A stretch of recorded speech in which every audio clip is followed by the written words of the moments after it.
Is the glass cliff theory real, or are women just not as good at high stakes leadership positions? If that headline did not make you lean in, I don't know what will. Hi, I'm Jasmine O'Reilly. This is My Millennial Perspective, where I share my view on things that I'm seeing in the media, online, on social media, and share my unique personal opinion on what I think is happening from the view of a millennial business person. And this topic about the glass cliff actually was brought to me by someone asking for my opinion on whether or not I thought it was real. And to, jump straight into what I think, absolutely it is real. And if you're not aware of the glass cliff, it's a little bit different from the glass ceiling, which I'm very thankful for the boomer and Gen X women who came before me, who first recognized that there was a glass ceiling above us, and two, figured out ways of how we can smash through it.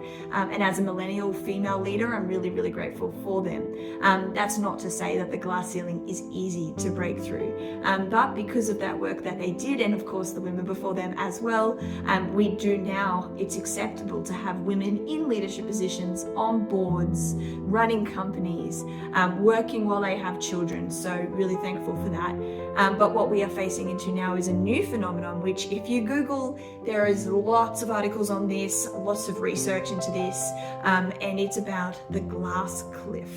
And the glass cliff theory is that women get elevated into positions of power and positions of leadership when there is a crisis, and when it is, I guess, lower probability for them to thrive and be really good in that role. Lots of people have observed that this happens. Most, publicly and prominently, this happens in politics.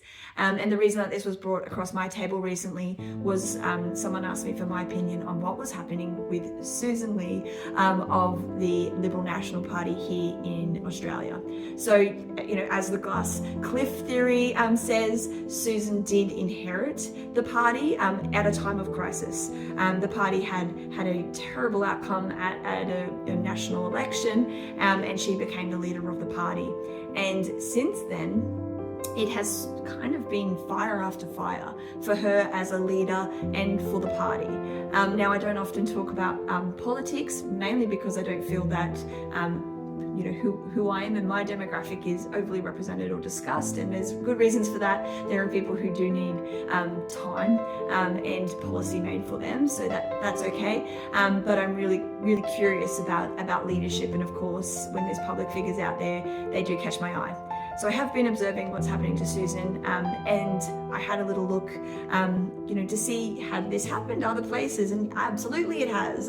Just in the UK, we've had a couple of prime ministers over there who were female who encountered the glass cliff, and it's kind of that theory that you can never win. You're handed this position that you've been wanting for a very long time as a business person, as a leader, as a politician, as whatever it is you do, and the only time it is made available to you is when there is a crisis.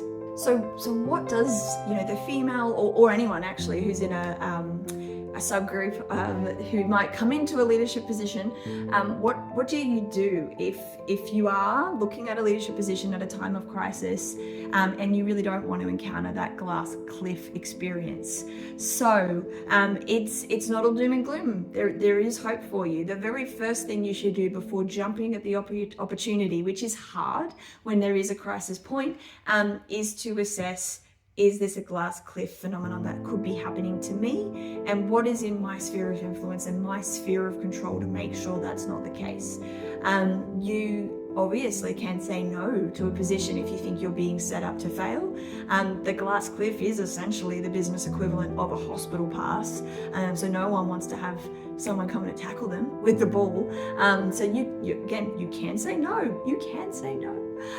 The other thing you can do is put conditions in place to make you successful and to make the team around you successful, because let's not forget that if you are looking to elevate into a really high stakes, important leadership position, you are probably looking at well beyond yourself. there's something driving you that's for the team, it's for the the electorate if you are in politics, it's for the country. So put that on the table, put those conditions that for you to step into this role, X, Y, and Z condition needs to be met either immediately or throughout this process.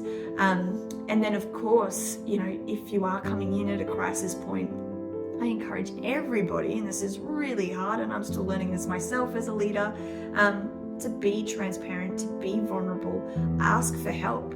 There are always clever people around you, and one of my catchphrases at the moment is that it's 5 average people are much better than 1 genius. So get your heads together, ideate, and make the most of this situation. And of course there are absolutely times where female leaders, anyone from marginalized groups, in fact even male leaders, have come in at times that are trying, are challenging, dealt with that situation, and then gone on to be fantastic leaders beyond that crisis point. So there is hope, but of course be really aware that the glass cliff does exist, and do what you can to influence that so that you are set up for success from day one and beyond.